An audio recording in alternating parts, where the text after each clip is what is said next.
Indonesia, thank you so much, MMA team, for making this happen. It's been difficult times, I know, to get everybody together at one place. Even virtually, it's becoming difficult. That has been our times. But thank you so much for making it happen and partnering with InMobi to make this kind of an annual event right now. But I hope we raise up to the expectations set by Shanti of celebrityhood, if I can put it that way. Maybe we should improve on our looks a little better for celebrity status, but we are working on it, Shanti, we promise. Celebrity from a point of view of experience, yes, I'm sure we have a fantastic two gentlemen with me who have enough and more to share with each one of us and discuss in this festive environment.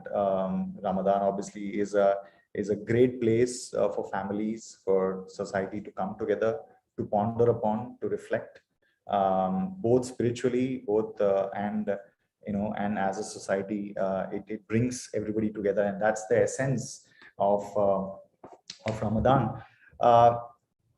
But last 2 years, and I'll dive right into the conversation because I think we as our both the gentlemen and I, we prepared a lot to talk about, and we also are cognizant of the fact that if we start talking about these topics, we'll continue forever. Unfortunately, the time is of in limited quantity, so we'll right away kick into the whole aspect of why we are here and what we want to discuss. Right, there is obviously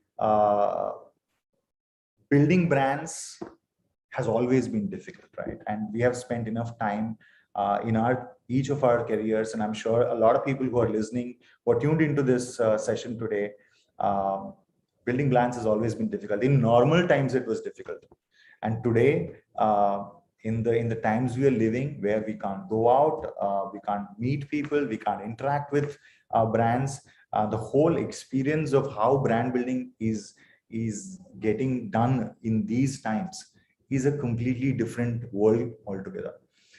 There is no playbook, there is no framework, there is no benchmark, there's no comparison of what is right and what is wrong, right? So in a way, Mother Earth told us how small we are in front of the whole fury, right? Of course, it is a sad thing when you lose somebody close, and we all probably have some sad parts to talk about. But coming back to the larger question, that it has kind of democratized each one of us. Every brand is same now. Every brand has to reinvent. There's no advantage, there's no front, there's no back. With that in mind, let me set out with a very strange question I had when I was writing this document, which I was sharing with everybody. We talk about Ramadan every year, and we talk about that month of fasting and then month of Ramadan as a finite time period, right? But in the last 2 years, we have not done anything, outside which will demarcate or differentiate this time from anything else. So I will start with the question which has been pondering me, that why we weren't talking about Ramadan as a season. Don't you think all 12 months is Ramadan now? Every day is Ramadan. Every day is an opportunity for conversations like this. Every month is a Ramadan month, wherein we are together with the family, touch wood, thank God for that. And brands are trying to reach us. We are trying to reach the audience. We are trying to do everything. With that thought, I want to open the conversation to, Master Anga, in terms of what is your view on that? Just talk about the pandemic, the after effects, and what I just said. Why should we celebrate only Ramadan? Ramadan is 12 months. We should be present everywhere. Yeah, I guess that's such an interesting opening questions, Adam. Maybe why you asked me first, because I might have more context, because as an Indonesian, this is such a huge festive season, right? Compared to any other region in the market. But I guess, first of all, the past 2 years, again, has become a new normal. So I believe everyone of us sitting here not thinking it as a blocker, not thinking it as a hurdle, but we're seeing it as an opportunity. That's once and for all. They're talking about consumer, the journey has evolved, the new normal itself has dissolved into everyday's life. And this is now more than ever. Brands, products, advertiser, ranging from the big players until the SMB, need to think it through carefully how moving forward they would like to act. And having a growth-based roadmap is becoming more important than ever. And then here comes the data that needs to be crunched, that needs to be looked after on how to solve that.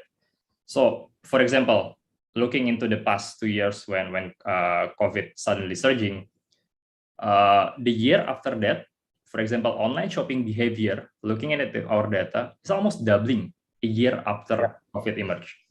And not only that, when we're double click onto this onto that insight, the 60% of the growth source is from outside of Java.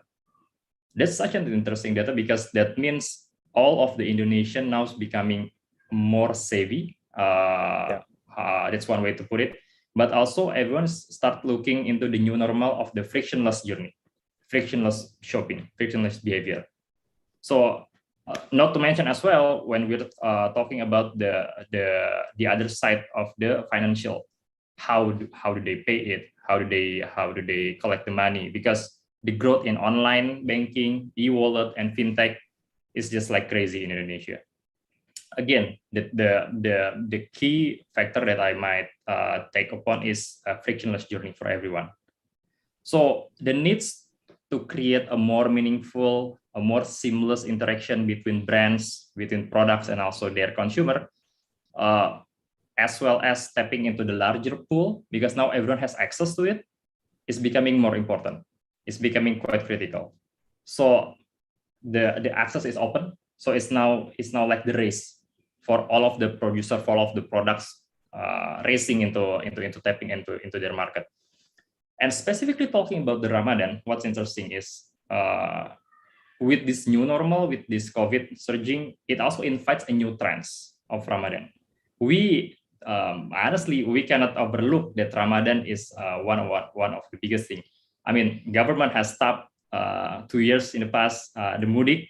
Everyone tried to stop it. I don't think it can wait any longer. So because it's already in the blood of Indonesian, but specifically as we can see, the smaller part of the culture has evolved. So for example, people can no longer do the buka bersama, breakfasting together.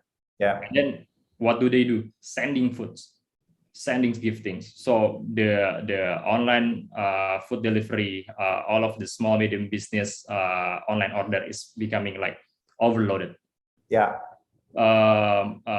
Communal and also religious activities previously held in the mosque and everything now is becoming virtual. Mudik itself, everyone now jumps into Google Meet, into Zoom, and even your grandma and grandpa that resides on the rural area, they learn how to do the video call, to do the virtual mudik. So I guess those moments, especially on the religious and the communal activities, has slowly but surely evolved into everything is becoming frictionless.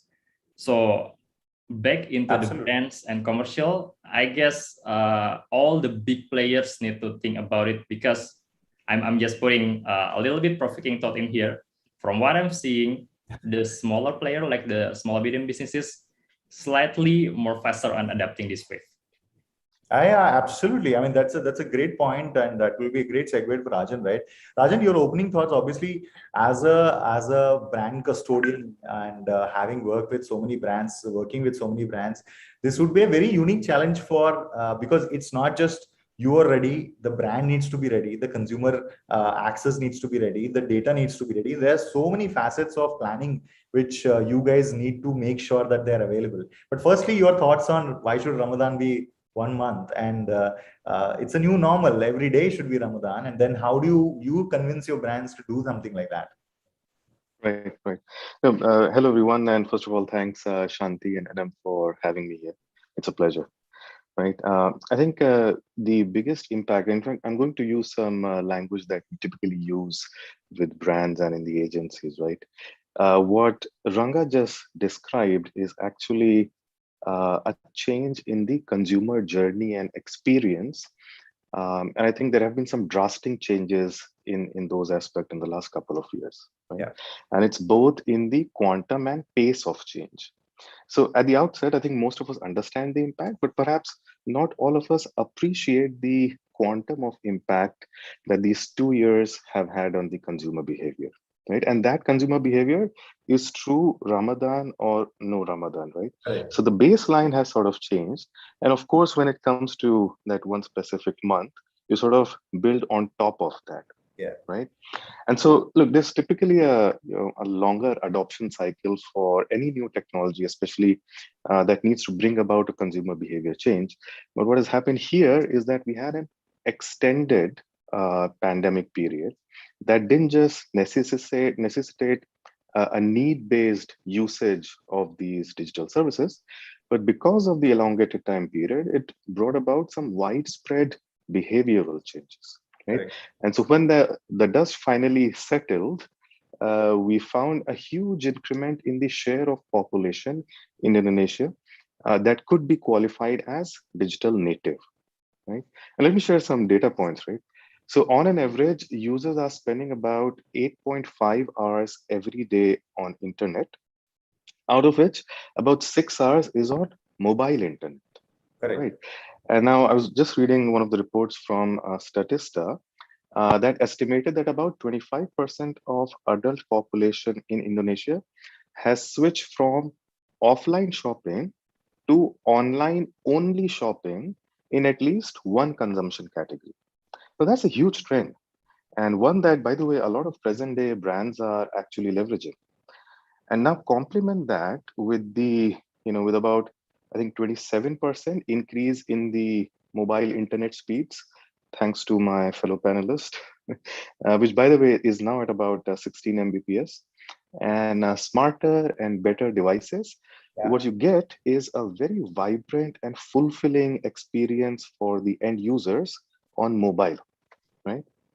Now, when you bring all of that into the context of Ramadan this year, as a brand, wouldn't you want to share your story where the consumers are organically and look for engagement opportunities where sort of there's least resistance, so to speak, right? Sure, you would. And as a matter of fact, a number of brands have actually invested significantly in the digital and data infrastructure, much like how Mindshare has also invested in the talents industry that are needed to leverage this change. And I think those brands will sort of come out ahead in this Ramadan period. So absolutely. I mean, we are definitely accepting the fact that the baseline has changed. There is a huge shift in the basic consumer behavior tenets itself. And you have rightly put that extended percentage of population can be qualified now as digital natives. Right. From a family point of view, right? I mean, Ranga was mentioning about very local cultural nuances of Indonesia, like Mudik, where people used to travel and meet, and that is not possible now. And suddenly the Zooms and the Teams and the Google links have taken a place in those conversations. And we all know that we have these WhatsApp groups which were there even before, but suddenly they have this rejuvenated interest in creating those more groups, and connecting on video became very important, and a lot of other stuff, right? So taking a leap from there and saying, maybe Rajan, you can start with this saying that personalization is very critical because it's an online customer now, and because the finally we are arriving at a stage where the digital will take over or already taken over in terms of spends and in terms of time spent and all of that. I don't even want to get there to set the benchmark anymore. But that also brings that there is a lot of clutter. It's not your brand or my brand or anybody else's brand. Everybody understands the same context, right? That means that there is an inherent need to differentiate yourself to this newly minted digital native consumer, because he has too many choices. Yeah. So how do you constantly work with your set of brands in creating those personalized experiences? Of course, and in markets like Indonesia or India or China, it's all about scale. So experiences, but will scale. is the key mantra, right? So how do you do that against old-fashioned probabilistic modeling, and then obviously the new deterministic model? And then I'll hear from you, and then probably we'll go to Masranga from a very data ownership point of view, right? So let's start with you, Rajan. All right, sure. I think totally agree. You're right, NM. Providing personalized experiences is something that consumers, have come to expect, and it's sort of a no-brainer for brands today. And much has been said and published to establish that personalization is a necessary condition to business success. Right. Correct. So let me begin from there. A number of brands are using personalization as an important tool to gain competitive advantage in cutting through that clutter that you spoke about. However, it's easier said than done, right? So working with brands and looking at some of the challenges, it requires a lot of work at all levels within an organization, especially at an executive decision-making level, right? Since the data that powers personalization requires investment in data technologies, right? And so today, some brands have invested behind first-party data infrastructure as well as third-party data partnerships that helps in understanding and forming audience strategies, user intent in real time, and the ability to sort of automate some of these insights to power media activation, right? So for example, one of the B2C brands that I work with uses site analytics, CRM, and DMP to capture every single engagement that any user has with the brand across any touch point, right? And as you'd be able to imagine, then the simple use cases of being able to suggest the most appropriate product with a key feature, that is probably going to make a difference between a conversion and a missed out sale. Yeah. Are to a large extent, they're automated, right? Correct. And depending on the recency and frequency of interaction, brand is able to upweight or downweight media exposures, bringing about both effectiveness and efficiencies. But this is sort of just the beginning, right? For instance, we are now also able to do some very advanced level of prediction modeling of, a sale propensity based on past user interactions and purchases. And in some of the more data-rich verticals, such as travel and hospitality, I think the turf of war has changed dramatically today. So it's no longer about personalization per se. It's about accuracy in understanding user predilection and precision in targeting at the right moment. So some call it moments marketing, right? And that is only possible using deterministic data, right? So probabilistic data, I think traditionally has been used to provide the scale, as there wasn't ever enough size of deterministic audience. But now with increased focus on first party data across the spectrums, brands are overcoming this challenge, and rightly so, because this approach gives rich dividends, not just in the short term, but also makes brands future proof. So in the short term, you see both engagement rates as well as efficiency improve. But in the long term, you get prepared for the world without third-party cookie and deprecation of other mobile identifiers, right? And therefore, these brands have really solved the reach problem and are able to therefore deliver personalization at scale that is based on deterministic data. Yeah. So, I've been a part of ecosystems where reach frequency effectiveness is a very integral part of the entire planning framework. And obviously there is not enough programmatically available data on probabilistic things. So Masanga, the whole, you're sitting, as telecom cell, where there is a very large emphasis on the data mining and data modeling and data, available at scale. So your thoughts on how brands currently needs to, or what is the probably one of the key challenges brands put forward in front of you when you talk to them, and how are you, trying to devise strategies along with it? Yeah, I guess I'm totally 100% with Rajan mentioning before, and like you mentioned, and personalization at scale. I mean, one of the key things is when we're talking about the relevancy, creating context, and accuracy. Sometimes brands and advertisers forget, or marketers forget about the scale itself. I mean, how you can grow if you cannot secure the next level of your scale. So that's one thing. But maybe I take one step back, because first and foremost, I think we can think of the basic first, which is understanding your audience as a subject instead of an object. Because usually when think about the data, usually marketers just see, okay, what is the ROI? What is my input budget versus the impact that's solely rely on the numbers. I mean, sometimes we just forget that our consumer, our audience is not just about the numbers. But this is interesting because using the data itself, we can understand the market better, but not only better, but also earlier and faster. I guess those three keys becoming key pillars why we need to understand the data-driven marketing even thoroughly. Because not only we need to reach the right audience, but also better context and richer insights, having a micro moments along the consumer journey, because consumer journey doesn't just one straight line, right? It can go up and down, the off ramp, the on ramp, people just being incentivized towards a promo, people just being disgusting with some brands because of this and that. So we need to understand those micro moments along the consumer journey path. And at Telkomsel, probably saying, because we're sitting on the throne of data of 160 million users in Indonesia, more than 50% of the market share, we have all of those, and our team of data science and data engineering works so hard so we can help not only about connectivity and telecommunications of the side of the business, but also tapping into the marketing and how we can reach the consumer and the audience to help the marketing industry. And those understanding how the environment of the data can help marketers to activate the audience is becoming also important, because in Ramadan, we're talking about the surging of the needs. And those micro moments is becoming, like previously we're discussing, slightly different. How people thinking about which baju koko to buy, which hijab to choose, and when to wear it, because those micro moments becoming more important to understand. So again, brands can understand the context better toward this audience.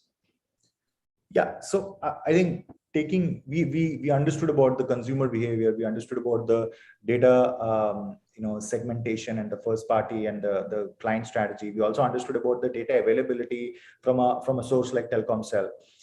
So Rajan, the question then comes that in a scenario like Ramadan, in a planning exercise, can you share us any category level examples in terms of what kind of first party data have you or your teams have used, or what kind of what is the narrative you want to build for brands to start using more and more first party data in that sense? Any examples you can share with us? Right, and absolutely. And, that's actually one of my favorite topics. Almost all of the brands that we work with at Mindshare have at some level now increased focus on first party data than, let's say, 2 years ago. And on the back of that, we have multiple use cases which are sort of delivering rich dividends. We know that people tend to get overboard. Let me just try to bring that into the context of Ramadan, right? So the fact that we know that people tend to get overboard with spending during Ramadan, some even hold back shopping until the Ramadan period, right, both for its auspicious nature, but also in the expectation of better deals. And this varies from category to category, right? So for instance, in consumer electronics category, the purchases increased by about 48% during Ramadan, right? Now, this, however, doesn't mean that the consumers aren't searching and interacting with your brands before Ramadan. Correct. And so smarter brands, what they're doing is they're capturing first party data all year round at every opportunity, but especially in the lead up to Ramadan. Correct. Consumers who have shown interest in your brands should be on the highest priority list to convert during Ramadan. Right? Now, this strategy is especially productive during Ramadan, also because of all the extensive clutter and buzz that gets created, right? And so to get better results, you cannot be spread thin in terms of your media investments across all sorts of audience, across funnel stages. You should instead double down on audiences that have shown interest and propensity to buy towards your brand. And these audiences are best captured and nurtured as first party data. Now, in terms of example, a couple that I could think of. So let's say in consumer electronics category, knowing the average duration in which users change their handset, let's say 2 years, right? Now, brands are tapping into their CRM databases to identify such users who might be now ready to purchase again this year, right? Similarly, for hospitality and travel, I think pretty simple. Just tapping into their site and app analytics could give them very, very high propensity audiences to convert. Also, in consumable categories like makeup and beauty, the products generally have a fixed life, right? And so brands here convert first time buyers into repeat buyers using first party data on purchase history, right? And so yes, the brands are definitely leveraging this data, but of course some are doing more than the others. Absolutely, there are immense possibilities in terms of how the propensity models and likelihood models can be created using big data. And I know I'm entering Masranga's territory. Uh, so Masranga, the question is, yes, there is enough and more data available. Do you really think that brands are utilizing all that in the right fashion? What are your examples you need to share when this topic comes in, right? I'm sure you have tons of data and you have a data modeling team which is ready to go. But what does the other side look like for you? Yeah, I guess when we're talking about how we utilize data to the fullest, I guess there's no roof for that, right? It can be always getting higher and higher. So, for example, when we're talking about the online shoppers, when we're talking about the e-commerce, we sometimes believe that there's a distinct differences between the number one player of the e-commerce with the rest. But actually, our data says that it's the other way around when the festivity happening.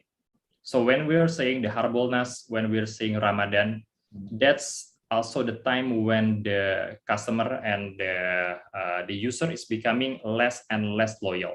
So our data shows when the month of festivity happens, 30% of usually the loyal customers of the one of e-commerce becoming accessing the multiple others of the e-commerce.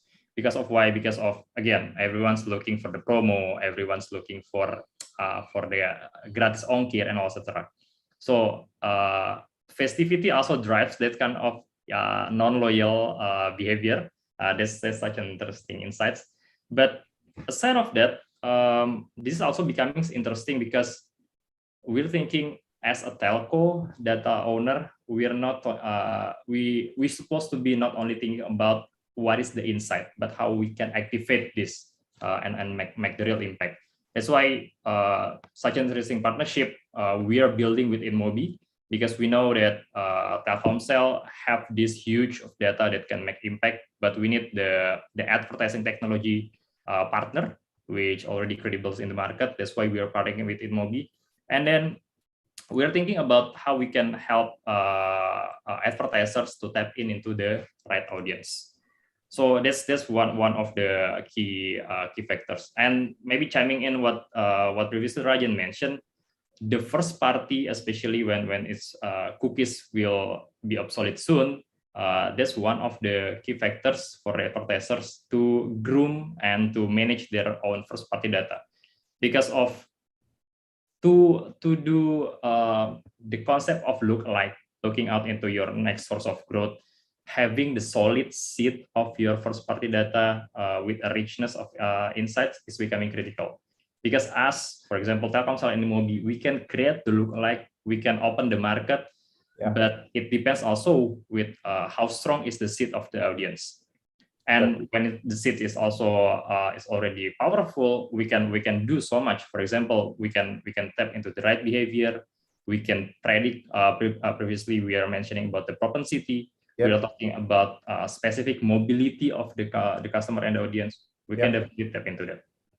No, absolutely. So, thank you for mentioning the partnership, because we at InMobi have always been working towards creating a self-sustained data strategy, right? Because obviously it's a very volatile environment out there in terms of IDFA and third-party cookies deprecation and a lot of other stuff. And the way forward, what we felt was a richness of first-party data which is there with you and partners like you, and how we can combine that with the apographic data which we already know about the consumer and create a very rich environment for advertisers, like Rajan, right?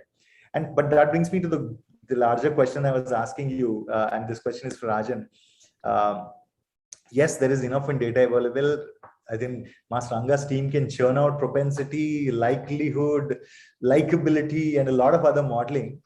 But are brands ready for it? Are brands ready to utilize it to the fullest possible extent at scale? Obviously, it costs something. There is a price component of it. There is a access component of it. There is a execution component of it. So, where do you think other aspects like data, creative, context, viewability, timing, are all those factors getting linked back into a larger strategy of data? I think that is where the rubber hits the road. Right. No, absolutely. And I think I'm seeing more and more application of big data across almost all facets of the typical campaign management, right? And of course, it varies from industry to industry, brand to brand. But for example, be it attribution modeling, right, or dynamic creative with DCO, Yeah. or some of the latest contextual targeting tools, or even on viewability and brand safety applications. Big data is everywhere. And I think we work with a very vibrant ecosystem of tech partners in Indonesia who enable this, much like telecoms and InMobi.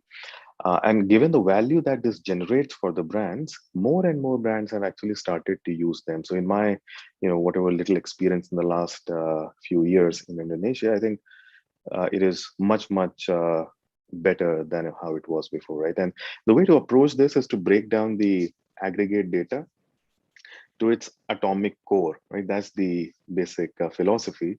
And let me take some examples actually just to showcase that. So one of the most useful application is cross-platform analytics, right? So as brands and running campaigns, we use multiple media platforms, but when we bring all of that data together into one system, we are able to then find the most optimal path to purchase, and that is different for different set of audience. Now, what this has done is that it has turned the traditional approach of demo and other similar user characteristics based audience segmentation on its head. So what it does is it makes the consumer purchase journey, puts that at the center of audience segmentation, meaning users with similar journeys are bucketed in individual segments, even if they are from diverse set of demo, geo, and SEC classes. And then the role of media then becomes to cater to these different consumer journeys, right? And that's only possible if you put focused efforts in first capturing your campaign data, and then apply the latest in data analytics to surface those insights. One other example, which is pretty, I'm most excited about actually, is the consumer lifetime value estimation, using a vast amount of historical data as well as machine learning, and developing your media strategies accordingly. Now, all of us have studied the theories back in the day, and to be fair, it's not entirely a new concept in practice. But what's new here is the fact that we are now able to use large-scale deterministic data that helps with the quality and accuracy of the predictions, which are now much more closer to reality. And just watching that unfold, really, I think it's a thing of beauty. No, so there is already a lot of categories of advertisers who are already doing it, by the way. If you go to any e-commerce, you enter any e-commerce company, they will be probably they'll have more data science people than they have any other staff in the house, right? Because data science and you're absolutely right. And both of you were talking about moments marketing, and it doesn't matter what the demo or the regular classification of an audience is. He or she is about to either he's purchasing or he's not purchasing, right? It's a very black and white world in e-commerce. Either you have purchased a product or not purchased a product. If you have purchased, then they will be retargeting on other products you can buy. If you have not purchased, why haven't you purchased it? It's a very interesting, dichotomous world, according to me. But talking about a lot of data, it'll not be wise for me not to bring Mas Ranga and talk about the incredible data science teams they have and some amazing data modeling exercises which they do. I really want you to tell our audience some of the examples of propensity, likelihood, and very interesting data modeling exercises which you and your team do. Yeah, I guess you're putting it a little bit, setting up the expectation, and because what's interesting is, us from the telco data perspective, we have this data, and the team, our data science and data engineer, works so hard to make it impactful, to make it meaningful. That's one thing. But to be very honest, we not always creating all the shiny new toys, all the shiny new stuff for the advertising industry, for example. That's why we would like to partner up with more and more players in the industry.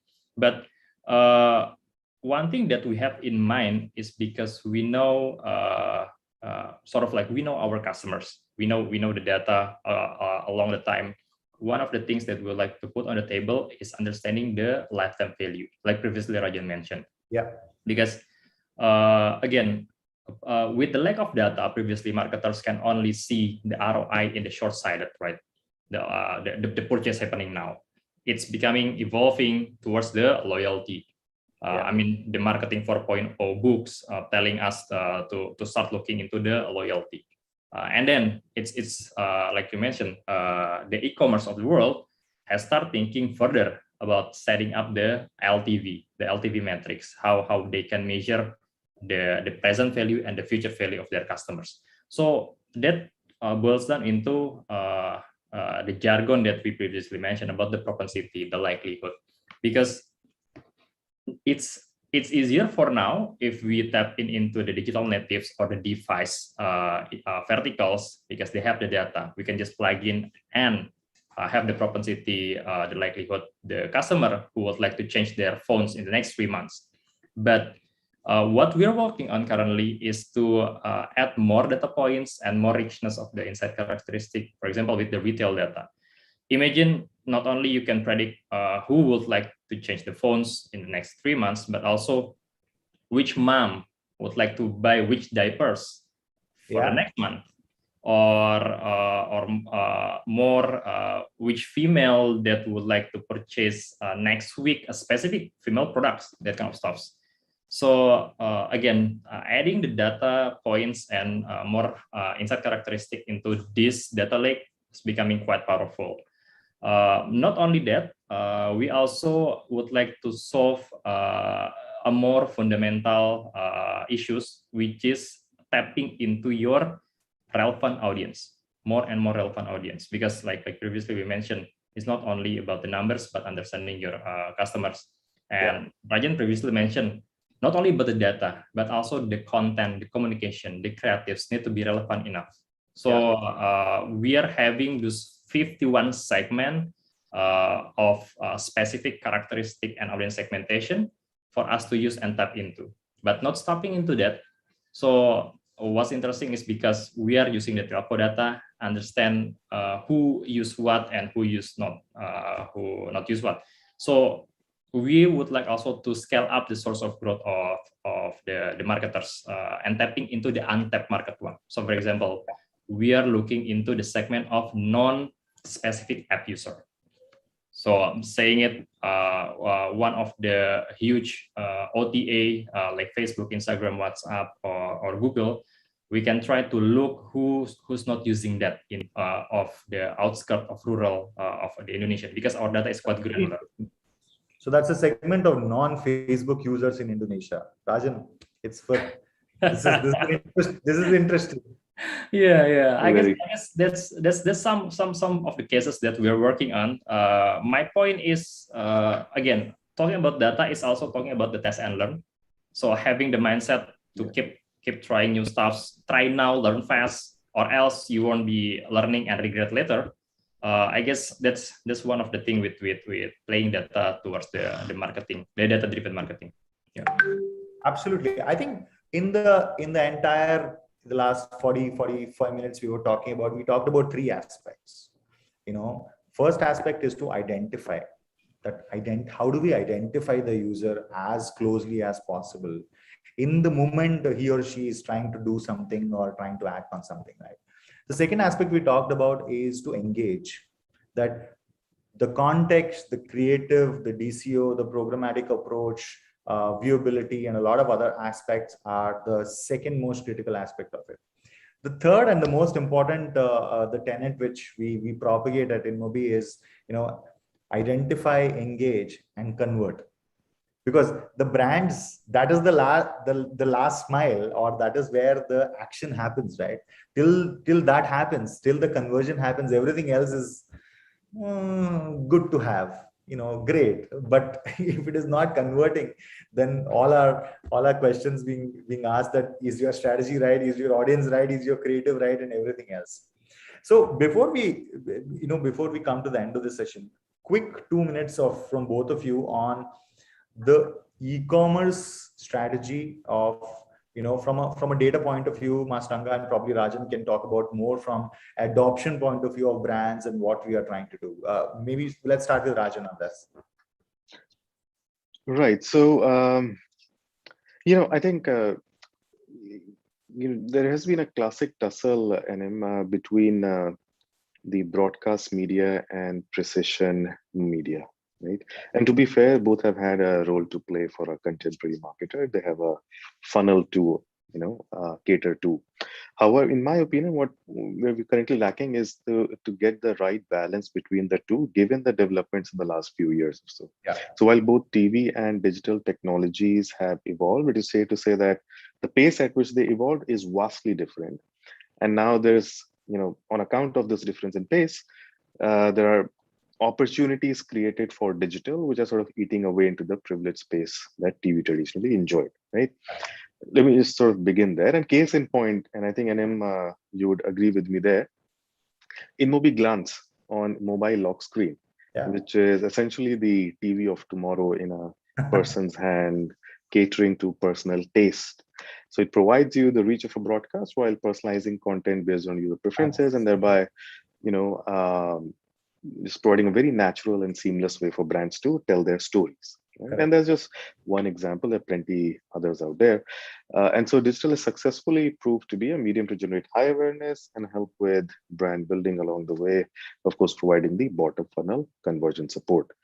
And so in my opinion, Ramadan is the period, and as both you and Ranga sort of alluded to, Ramadan is a period where you would want to convert demand rather than generating it, right? Or at least converting should be a much higher priority.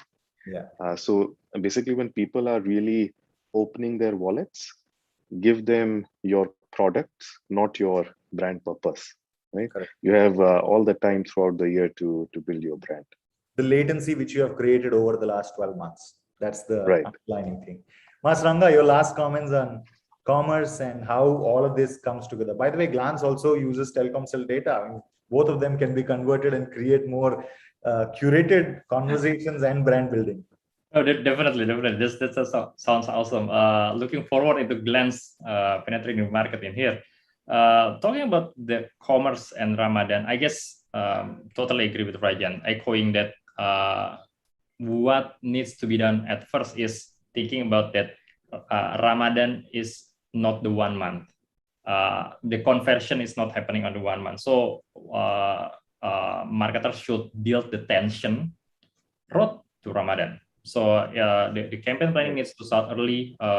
Everything needs to be built up, and then reap the soul when Ramadan is happening. So that's one thing. The other thing is having a presence. So having a presence on the road to, so when we're saying start early, don't just start day minus 1 month and then have nothing and then come again just to reap the soul. It cannot be done that way. So maintain the presence is also important, because again, your brand's not only competing in the same verticals. So when we're saying the food doesn't really compete with another food, but the food compete with the fashion, compete with the baby products, compete with the mobile phones. Because again, the share of wallet, the 100% of the wallet stays the same. It might grow, but you're competing to get the share of wallets from your customers. So that's why. That's an amazing point to wrap up this session, guys, because you're not competing with your category anymore. A soap is not competing with soap. A soap is competing with a shampoo. A shampoo is competing with probably a pen, and a car is competing with something else. I mean, I think that is a reality in which we are living in, and I think I will still go back to my 3 tenets of, work on identifying audiences in the moment, work on engaging with them using technologies, and obviously the third thing, give them a logical exit. And as Rajan said, don't think of brand proposing in Ramadan. That place is to sell your products. I think Ramadan is the place where you can actually sell your all brand propositions and all your brand relatability exercises you could have done in the rest of the months, where you can talk and you can create that latency of demand, and that demand unlocking needs to happen at Ramadan. I think that's the part or the summary of whatever we have said in the last almost 1 hour's time.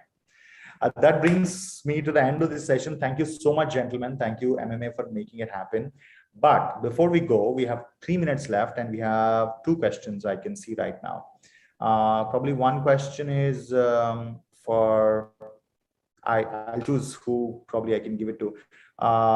Quickly, because we only have less time left. Rajan, this question: challenge for marketers is in the last 2 Ramadan is that people were adjusting to their behavior with the so-called new normal. So of course, there are 2 different pre-pandemic Ramadan. It's totally different. Now we are on the 3rd Ramadan with pandemic. What would be the most anticipated trends in regards to consumer behavior? Quick 1-minute answer. Right.